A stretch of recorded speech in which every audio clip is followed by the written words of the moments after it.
ಒಂದು ನಾಗಮಂಗಲದ ಪ್ರಕರಣ ಸಾಮಾನ್ಯ ಮನುಷ್ಯರಿಗಲ್ಲ, ಮನುಷ್ಯತ್ವ ಇರೋರಿಗೆ ಇದು ಯಾರಿಗೂ ಕೂಡ ಸರಿ ಹೋಗೋದಿಲ್ಲ. ಈ ದೇಶಕ್ಕೆ ಸ್ವತಂತ್ರ ತಂದುಕೊಟ್ಟಾಗ ಬಾಲಗಂಗಾಧರನಾಥ ತಿಲಕ್ರವರು ನಮ್ಮ ಅಧಿದೇವತೆ ಆರಾಧ್ಯ ದೈವ ವಿನಾಯಕನನ್ನು ಎಲ್ಲ ಜಾತಿ ಎಲ್ಲ ವರ್ಗದವರು ಪೂಜೆ ಮಾಡ್ತಾರೆ. ಅಂಥ ವಿನಾಯಕ ಮೂರ್ತಿಯನ್ನು ತೆಗೆದುಕೊಂಡು ಹೋದಾಗ ಆದಂಥ ಒಂದು ಘಟನೆ, ಕೈ ಘಟನೆ ಖಂಡನೀಯ. ಇದು 2023ರಲ್ಲೂ ಆಗಿತ್ತು ಅನ್ನೋದನ್ನು ನಾನು ರಾತ್ರಿ ಯಾವುದೋ ಒಂದು ಇಂಗ್ಲೀಷ್ ಟಿ ವಿಯಲ್ಲಿ ನೋಡ್ತಾ ಇದ್ದೆ. ಇದಾಗಬಾರ್ದು.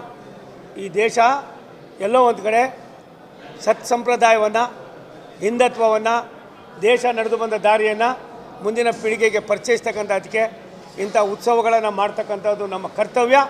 ನಾವು ಆ ಕೆಲಸವನ್ನು ಮಾಡ್ತಾ ಇರುವಾಗ ತಿಳಿಗೇಡು ಮಾಡಿರ್ತಕ್ಕಂಥದ್ದಕ್ಕೆ ಈಗಾಗಲೇ ರಾಜ್ಯದ ಮುಖ್ಯಮಂತ್ರಿಗಳು ಹೇಳಿದ್ದಾರೆ. ನಾವು ಕೂಡ ಅದಕ್ಕೆ ಎಚ್ಚರಿಕೆಯನ್ನು ಕೂಡ ಕೊಟ್ಟಿದ್ದೇವೆ. ನ್ಯಾಯಯುತವಾಗಿ ಯಾರು ಇದಕ್ಕೆ ಸಂಬಂಧಪಟ್ಟಂಥವ್ರು ಇದ್ದಾರೆ, ಅವರೆಷ್ಟೇ ದೊಡ್ಡವರಾದರೂ ಕೂಡ ಇನ್ನೊಂದು ದೇವ್ರ ಜೀವನಹಳ್ಳಿ ಆಗಲಿ, ಇನ್ನೊಂದು ಮತ್ತೊಂದಾಗಲಿ ಆಗೋದಕ್ಕೆ ಬಿಡಬೇಡಿ. ಕಾನೂನು ಚೌಕಟ್ಟಲ್ಲಿ ಇದಕ್ಕೆ ಕ್ರಮವನ್ನು ತೆಗೋಬೇಕು ಅಂತ ನಾನು ರಾಜ್ಯ ಸರ್ಕಾರವನ್ನು ಆಗ್ರಹಪಡಿಸ್ತೀನಿ. ನೋಡಿ, ಒಂದು ನಿಮಿಷ ತಾಳಿ. ಒಂದು ನಿಮಿಷಪ್ಪ, ಯಾರದು ಅಲ್ಲಪ್ಪ, ಒಬ್ಬ ರಾಷ್ಟ್ರದ ಪ್ರಧಾನಿ 142 ಕೋಟಿ ಜನರ ಪ್ರತಿನಿಧಿ, ರಾಷ್ಟ್ರದ ಮುಖ್ಯ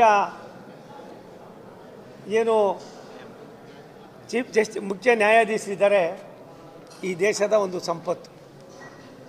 ಅಂದರೆ ಪ್ರಧಾನಮಂತ್ರಿಗಳು, ಮುಖ್ಯ ನ್ಯಾಯಾಧೀಶರು ಒಂದು ಕಡೆ ಸೇರೋದೇ ಬೇಡ ಅನ್ನೋದಾದರೆ ಅಲ್ಲಿಗೆ ದೇಶದ ಇತಿಹಾಸ, ಈ ದೇಶ ನಡೆದು ಬಂದ ದಾರಿ, ಪ್ರಜಾಪ್ರಭುತ್ವ ವ್ಯವಸ್ಥೆಯಲ್ಲಿ ಬಾಬಾ ಸಾಹೇಬ್ ಅಂಬೇಡ್ಕರ್ ಅವರು ಕೊಟ್ಟಿರ್ತಕ್ಕಂಥ ಸಂವಿಧಾನ ಏನಿದೆ, ಇದಕ್ಕೆಲ್ಲಕ್ಕೂ ಕೂಡ ಉತ್ತರವನ್ನು ಕೊಡ್ತಾ ಇದೆ. ಒಂದು ಸತ್ಯ, ಮೊಸರಲ್ಲಿ ಕಲ್ಲನ್ನು ಹುಡ್ಕೋದನ್ನು ಬಿಟ್ಟು ಹಿಂದೆ ಮನಮೋಹನ್ ಸಿಂಗ್ ಇದ್ದಂಥ ಸಂದರ್ಭದಲ್ಲಿ ಇವ್ರು ಯಾವ ರೀತಿ ನಡ್ಕೊಂಡ್ರು, ಏನಿತ್ತು, ಎಲ್ಲವೂ ಕೂಡ ತೆರೆದ ಪುಸ್ತಕವಾಗಿದೆ. ಒಂದು ಸತ್ಯ, ರಾಷ್ಟ್ರದ ಪ್ರಧಾನಿ ಕೇವಲ ಭಾರತೀಯರ ಪ್ರಧಾನಿ ಅನ್ನೋದಕ್ಕಿಂತ ಹೆಚ್ಚಾಗಿ ಭಾರತದ ಹೆಮ್ಮೆಯ ಒಬ್ಬ ಭಾರತ ಮಾತೆಯ ಪುತ್ರ ಅನ್ನೋದಕ್ಕಿಂತ ಹೆಚ್ಚಾಗಿ ಇಡೀ ವಿಶ್ವವೇ ಇವತ್ತು ಅವರನ್ನು ಸ್ವೀಕಾರ ಮಾಡ್ತಕ್ಕಂಥ ಸಂದರ್ಭ ಇದೆ.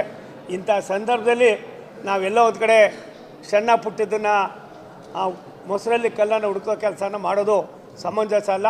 ನಾನು ವಿನಂತಿ ಮಾಡ್ತೀನಿ, ನಮ್ಮೆಲ್ಲಕ್ಕಿಂತ ದೊಡ್ಡದು ದೇಶದ ಸರ್ವಾಂಗೀಣ ಅಭಿವೃದ್ಧಿಯಲ್ಲಿ ಸನ್ಮಾನ್ಯ ನರೇಂದ್ರ ಮೋದಿಯವರು ಒಂದು ಕಡೆ ಆದರೆ, ಕಾನೂನು ಚೌಕಟ್ಟಿನಲ್ಲಿ ಮುಖ್ಯ ನ್ಯಾಯಮೂರ್ತಿಗಳು ಅವರೇ ಕರೆದಾಗ ಒಂದು ಗಣೇಶನ ಪೂಜೆ, ಅದು ಸರ್ವಸಮ್ಮತವಾಗಿ ಎಲ್ಲರೂ ಕೂಡ ಮಾಡ್ತಕ್ಕಂಥದ್ದು. ಇದನ್ನು ನಾವೆಲ್ಲರೂ ಕೂಡ ಅಭಿನಂದಿಸಬೇಕಾಗಿದೆ. ಇಂಥ ವಿಚಾರಗಳನ್ನು ಎಲ್ಲ ಒಂದು ಕಡೆ ಮಾತನಾಡೋದು ಆದಿ ಬೀದಿಲಿ ಎಷ್ಟು ಮಟ್ಟಿಗೆ ಸರಿ ಅನ್ನೋದನ್ನ ಅವ್ರು ಅರ್ಥ ಮಾಡ್ಕೋಬೇಕು.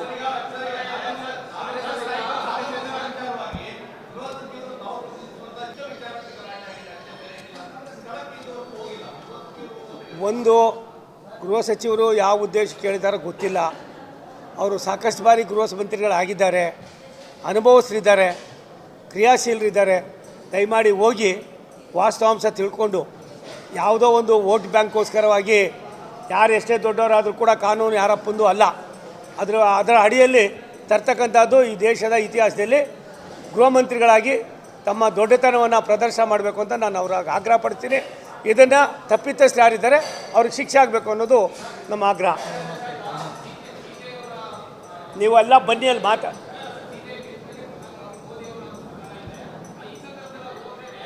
ನೋಡ್ರಿ ಸ್ವಾಮಿ, ಎಲ್ಲಿಂದ ಎಲ್ಲಿಗೋ ಬಿಟ್ಬಿಡಿ ದಯಮಾಡಿ.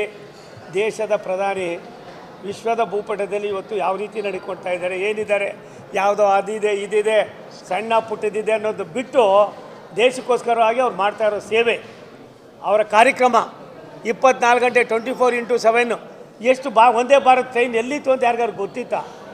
ವಾರಕ್ಕೆ 15 ದಿನಕ್ಕೆ ಹೋಗ್ತಾ ಇರೋದ್ರ ಜೊತೆಯಲ್ಲಿ ಒಂದು 2027 ಒಳಗಡೆ 2047 ನಾವೇನು ಕಾಣ್ತಾ ಇದ್ದೀವಿ, 2027 ಒಳಗಡೆ ಈ ದೇಶವನ್ನು ಯಾವ ರೀತಿ ಸಂಪದ್ಭರಿತ ರಾಷ್ಟ್ರ ಮಾಡಬೇಕೋ ಅದ್ರ ಬಗ್ಗೆ ನಾವೆಲ್ಲ ಚಿಂತೆ ಮಾಡೋಣ.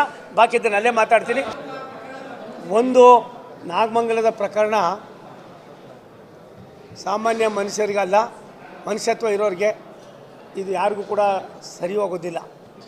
ಈ ದೇಶಕ್ಕೆ ಸ್ವತಂತ್ರ ತಂದುಕೊಟ್ಟಾಗ ಬಾಲಗಂಗಾಧರನಾಥ ತಿಲಕ್ರವರು ನಮ್ಮ ಅಧಿದೇವತೆ ಆರಾಧ್ಯ ದೈವ ವಿನಾಯಕನನ್ನು ಎಲ್ಲ ಜಾತಿ ಎಲ್ಲ ವರ್ಗದವರು ಪೂಜೆ ಮಾಡ್ತಾರೆ. ಅಂಥ ವಿನಾಯಕ ಮೂರ್ತಿಯನ್ನು ತೆಗೆದುಕೊಂಡು ಹೋದಾಗ ಆದಂಥ ಒಂದು ಘಟನೆ ಕೈಘಟನೆ ಖಂಡನೀಯ. ಇದು 2023ರಲ್ಲೂ ಆಗಿತ್ತು ಅನ್ನೋದನ್ನು ನಾನು ರಾತ್ರಿ ಯಾವುದೋ ಒಂದು ಇಂಗ್ಲೀಷ್ ಟಿ ವಿಯಲ್ಲಿ ನೋಡ್ತಾ ಇದ್ದೆ. ಇದಾಗಬಾರ್ದು. ಈ ದೇಶ ಎಲ್ಲೋ ಒಂದು ಕಡೆ ಸಂಪ್ರದಾಯವನ್ನು, ಹಿಂದುತ್ವವನ್ನು, ದೇಶ ನಡೆದು ಬಂದ ದಾರಿಯನ್ನು ಮುಂದಿನ ಪೀಳಿಗೆಗೆ ಪರಿಚಯಿಸ್ತಕ್ಕಂಥದ್ದಕ್ಕೆ ಇಂಥ ಉತ್ಸವಗಳನ್ನು ಮಾಡ್ತಕ್ಕಂಥದ್ದು ನಮ್ಮ ಕರ್ತವ್ಯ. ನಾವು ಆ ಕೆಲಸವನ್ನು ಮಾಡ್ತಾ ಇರುವಾಗ ತಿಳಿಗೇಡು ಮಾಡಿರ್ತಕ್ಕಂಥದ್ದಕ್ಕೆ ಈಗಾಗಲೇ ರಾಜ್ಯದ ಮುಖ್ಯಮಂತ್ರಿಗಳು ಹೇಳಿದ್ದಾರೆ. ನಾವು ಕೂಡ ಅದಕ್ಕೆ ಎಚ್ಚರಿಕೆಯನ್ನು ಕೂಡ ಕೊಟ್ಟಿದ್ದೇವೆ. ನ್ಯಾಯಯುತವಾಗಿ ಯಾರು ಇದಕ್ಕೆ ಸಂಬಂಧಪಟ್ಟಂಥವ್ರು ಇದ್ದಾರೆ, ಅವರೆಷ್ಟೇ ದೊಡ್ಡವರಾದರೂ ಕೂಡ ಇನ್ನೊಂದು ದೇವ್ರ ಜೀವನಹಳ್ಳಿ ಆಗಲಿ ಇನ್ನೊಂದು ಮತ್ತೊಂದಾಗಲಿ ಆಗೋದಕ್ಕೆ ಬಿಡಬೇಡಿ. ಕಾನೂನು ಚೌಕಟ್ಟಿನಲ್ಲಿ ಇದಕ್ಕೆ ಕ್ರಮವನ್ನು ತೆಗೆದುಬೇಕು ಅಂತ ನಾನು ರಾಜ್ಯ ಸರ್ಕಾರವನ್ನು ಆಗ್ರಹಪಡಿಸ್ತೀನಿ. ನೋಡಿ, ಒಂದು ನಿಮಿಷ ತಾಳಿ. ಒಂದು ನಿಮಿಷಪ್ಪ, ಯಾರದು ಅಲ್ಲಪ್ಪ, ಒಬ್ಬ ರಾಷ್ಟ್ರದ ಪ್ರಧಾನಿ 142 ಕೋಟಿ ಜನರ ಪ್ರತಿನಿಧಿ, ರಾಷ್ಟ್ರದ ಮುಖ್ಯ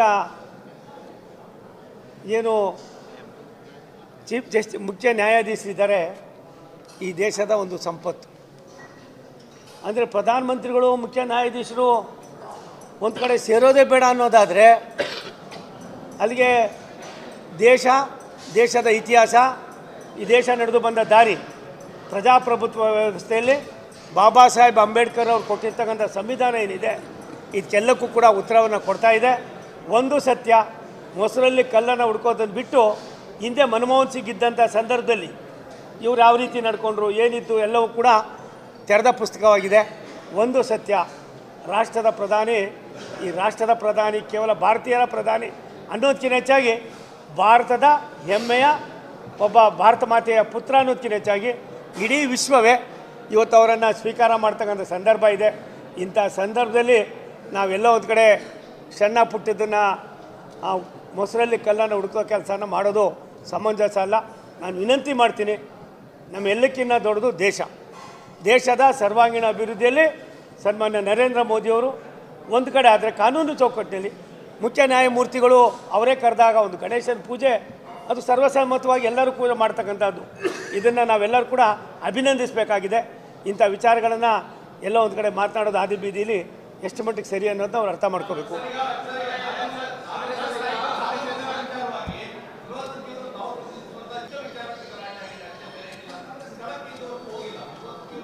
ಒಂದು ಗೃಹ ಸಚಿವರು ಯಾವ ಉದ್ದೇಶ ಕೇಳಿದಾರೋ ಗೊತ್ತಿಲ್ಲ.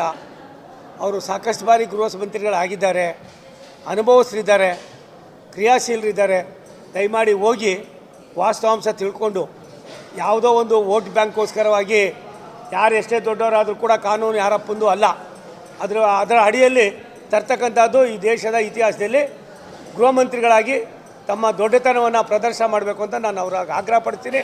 ಇದನ್ನು ತಪ್ಪಿತಸ್ಥರು ಯಾರಿದ್ದಾರೆ ಅವ್ರಿಗೆ ಶಿಕ್ಷೆ ಆಗಬೇಕು ಅನ್ನೋದು ನಮ್ಮ ಆಗ್ರಹ. ನೀವೆಲ್ಲ ಬನ್ನಿ ಅಲ್ಲಿ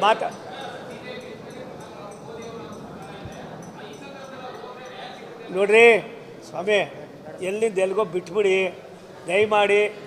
ದೇಶದ ಪ್ರಧಾನಿ ವಿಶ್ವದ ಭೂಪಟದಲ್ಲಿ ಇವತ್ತು ಯಾವ ರೀತಿ ನಡ್ಕೊಳ್ತಾ ಇದ್ದಾರೆ, ಏನಿದ್ದಾರೆ, ಯಾವುದೋ ಅದಿದೆ ಇದಿದೆ ಸಣ್ಣ ಪುಟ್ಟದಿದೆ ಅನ್ನೋದು ಬಿಟ್ಟು ದೇಶಕ್ಕೋಸ್ಕರವಾಗಿ ಅವ್ರು ಮಾಡ್ತಾ ಇರೋ ಸೇವೆ, ಅವರ ಕಾರ್ಯಕ್ರಮ 24 ಗಂಟೆ 24x7 ಎಷ್ಟು ಒಂದೇ ಭಾರತ್ ಟ್ರೈನ್ ಎಲ್ಲಿತ್ತು ಅಂತ ಯಾರಿಗಾರು ಗೊತ್ತಿತ್ತಾ? ವಾರಕ್ಕೆ 15 ದಿನಕ್ಕೆ ಹೋಗ್ತಾ ಇರೋದ್ರ ಜೊತೆಯಲ್ಲಿ ಒಂದು 2027 ಒಳಗಡೆ 2047 ನಾವೇನು ಕಾಣ್ತಾ ಇದ್ದೀವಿ, 2027 ಒಳಗಡೆ ಈ ದೇಶವನ್ನು ಯಾವ ರೀತಿ ಸಂಪದ್ಭರಿತ ರಾಷ್ಟ್ರ ಮಾಡಬೇಕೋ ಅದ್ರ ಬಗ್ಗೆ ನಾವೆಲ್ಲ ಚಿಂತೆ ಮಾಡೋಣ. ಬಾಕಿದ್ದನ್ನು ಅಲ್ಲೇ ಮಾತಾಡ್ತೀನಿ. ಕನ್ನಡ ಮಾಧ್ಯಮ ಲೋಕದಲ್ಲಿ ಒಂದು ಹಿಸ್ಟಾರಿಕ್ ಕಾರ್ಯಕ್ರಮ. ನಾವು ಇಲ್ಲಿ ಬಂದಿದ್ದು ರೈತರ ಧ್ವನಿಯಾಗೋದಿಕ್ಕೆ. ರಿಪಬ್ಲಿಕ್ನ ಕನ್ನಡ ಚಾನೆಲ್ನಲ್ಲಿ ಇದು ಒಂದು ಉತ್ತಮವಾದಂಥ ಕಾರ್ಯಕ್ರಮಗಳಿವೆಲ್ಲ. ಜನನು ಕೂಡ ಬೆಂಗಳೂರು ಕಡೆ ಬರ್ತಾ ಇದ್ದಾರೆ, ಕೆಲಸಕ್ಕೋಸ್ಕರ ಬರ್ತಾ ಇದ್ದಾರೆ. ಡಿ ಕೆ ಶಿವಕುಮಾರ್ ಅವರ ಕನಸಿನ ಕರ್ನಾಟಕ ಹೇಗಿರಬೇಕು? ನಾನು ಜನ ಬೆಂಗಳೂರಿನ ವಲಸೆ ಬರೋದನ್ನ ತಪ್ಪಿಸ್ಬೇಕು. ಸವಾಲನ್ನ ಸ್ವೀಕಾರ ಮಾಡಿದಾಗ ಯಶಸ್ಸನ್ನು ಕಾಣೋದಕ್ಕೆ ಸಾಧ್ಯ. ಧರ್ಮ ಅಂತಂದ್ರೆ ಕೇವಲ ಆಧ್ಯಾತ್ಮಿಕಕ್ಕೆ ಸೀಮಿತವಾದದ್ದಲ್ಲ. ಯಾವ ಸಮಿಟು ಇಲ್ಲ, ನಾನ್ ಸ್ಟಾಪ್ ಲೈವ್ ಮಾಡಿರೋದು.